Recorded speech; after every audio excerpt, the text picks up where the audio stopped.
Dutch lägi Burmnisissa.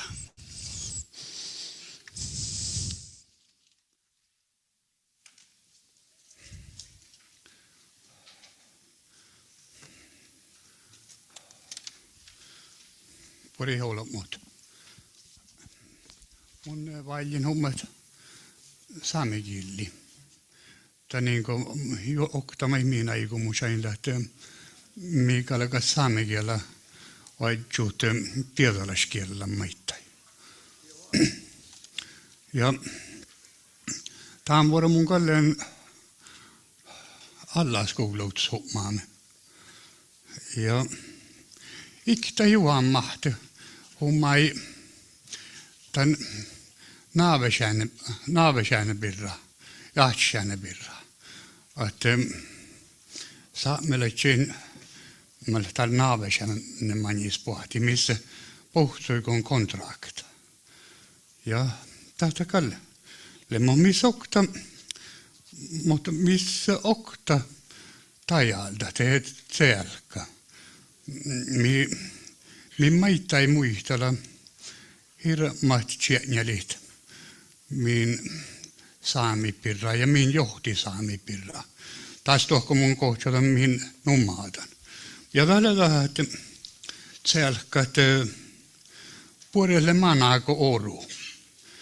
Tällä numaadat valtopahkon. Tällä, no, mutta mun aikon äälikihtä karoanahas historiallis lokaaldallamin. Ei mun nu kuhki valti, mutta saami pirraa kyllä halkan challit, joilla vähän manjelle siesosaikki. Ruumalais historiikkaa taas siittyis, kuhteeli johtilogi kauhtis manjelle jeesosa tahten. Taat challi koit oktein vuostaisimmi challi. Ja tämä oli meiltä täällä Eurooppaa olo, mutta teit jahkitu fai meiltä challaan. Namuhan saamit. Mutta täällä tuossa kuuluit challaan. No jos mikä alkaa paljon olla historia, millä täällä min faadda, just on alkaa te kuoskahit. Mi veriste mahtsate tämän olomaimmin vuotsen, teko huitarkki liitte kuorahalai patsoduolu. Ja väli tähtä norkalas tehdä danskalas major Peter Schnitzel. Tähtä vaatsi toppe tröndelagas pajas tavas. Jäikis tsejanpätjöi njäljelogi kohtis, njäljelogi vidaratsi. Että vaatsi raaji Tanska, Norkka ja Ruosa-Suoma kaskaa. Ja tätä aina haudal, kun Schnittleräikki, det haudal tämän ratsasohpamusa. Tälle oli nuu fääräänät. Kuudagai, no, kuulai Ruosa-Vuollai ja Maatse kuulai Tammarkuollai. No, tämä hiilen nu tjelkas. No, mutta tämä vuostas haaveko te sohpe, te pitsi raaji maselkimiltä. Ja tahpa huaidetaan jäiki, tietysti oli vielä jouhtas. Mutta Eurooppa stora faamut, mä ei tahkaltu se tuoda vai siihen pitsten raaji. Toppela holmahti aalemahmi, mä rastilli raaji ja huhto. Ja tämä raakka teki tämän nukohtelun lappekudisilla, mille raajirastiltan dokumentta. Ja tässä ei ole nummaatait vuodolahtaa naikki. The constitution of the Nordic. At that time, Finland was a part of Russia, and I'm pretty sure that the big migration and the reason for the codicil was that Finland and Finnmark border crossing. 100 years later, I have read somewhere 90,000 reindeer crossed the border to Finland winter time. There were so many cedar groups. So it's Finnmark and Finland which is the main reason for the codicil to treatment. When big powers do that, you must consider it must have been the nomads must have been migrating for a long time before. If not, then they wouldn't have a reason to write agreement on the border like this. So we must there must be hundreds of years the reindeer herding has been going on before the border was drawn. And if I talk about my own family, our people has migrated winter time, Faudesorda Sida group. There were many people at that time. They moved all the way to Kittilä community in Finland and to Nuovas, between Raisa and Navuotna, those peninsulas. If we then study, I think Junna was supposed to be here. Why we don't move there anymore? It's the history of this.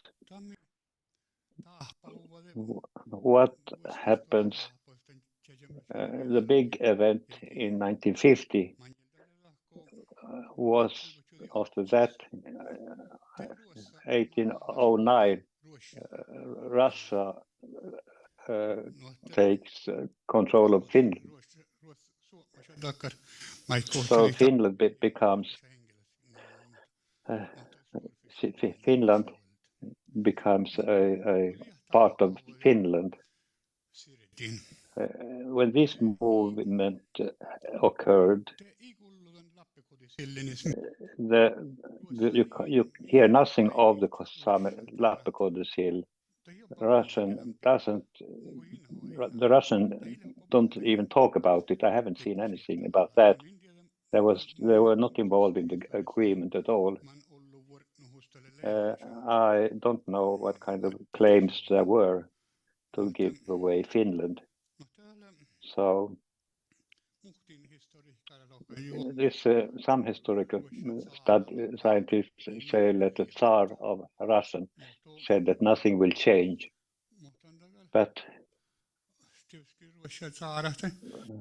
okay, the Tsar of Russia had this way of ruling, so they didn't have to take it so seriously. But nothing was heard about that the codicil was to be put on that Russian-Finnish border as well.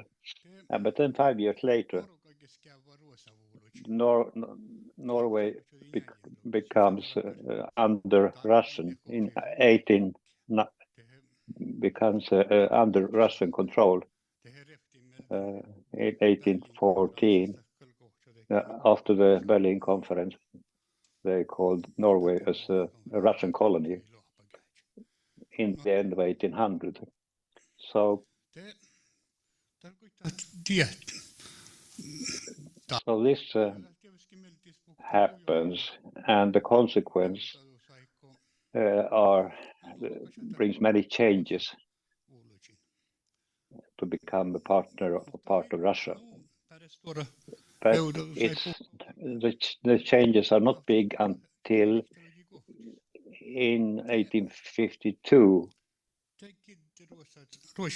Then the Russian Tsar closes the border to Finnmark, the Finnish border to Finnmark for the nomadic Sami. So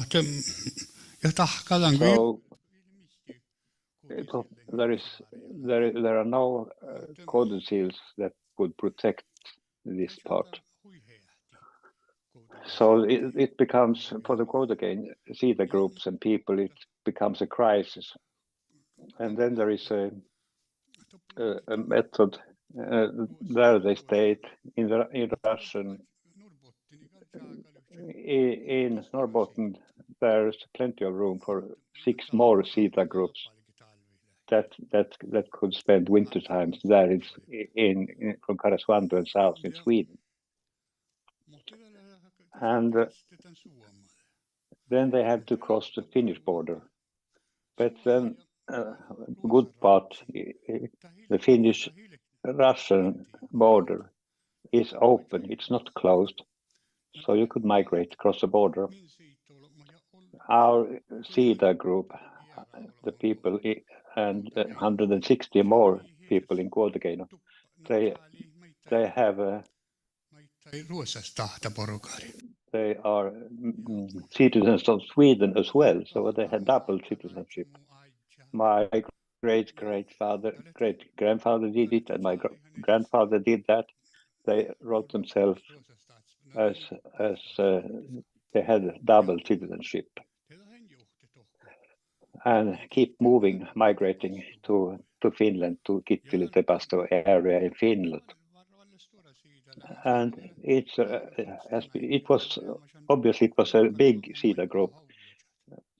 So there were the Oulus people as well. Olsson Turo, Johan Turi, the author's father. Johan Turi himself, he was when he was young, he was there in Norway. They were there because my grandfather and Johan Turi were cousins. My great-grandfather and Ole Olsson Tore he was married to Mata Asla's daughter, to Inga and Anna. So they kept migrating in Muonio and south in Finland. So what is... I must check what I've been writing. Then we come to 1889. Then Finland closed the Swedish-Finnish border. So Johan Turi and his family, they stay on the Swedish side. I think Per Mikael, I have only 5 minutes. I think Per Mikael's grandfather was along there. He became a Swedish citizen, and so what happened in Finland then? They closed the border and gave the reindeer herding rights. They took it away from the nomadic people and gave it to woodland people. So the big Sita groups in 1852, after what happened there, so they had to sell the reindeer. So the Finnish people, Finns bought the reindeer from Koutagain, from this big Sita group, Aslak Hetta, and these people, and so they became reindeer owners. So all the fights in Finnish side with the reindeer herding rights,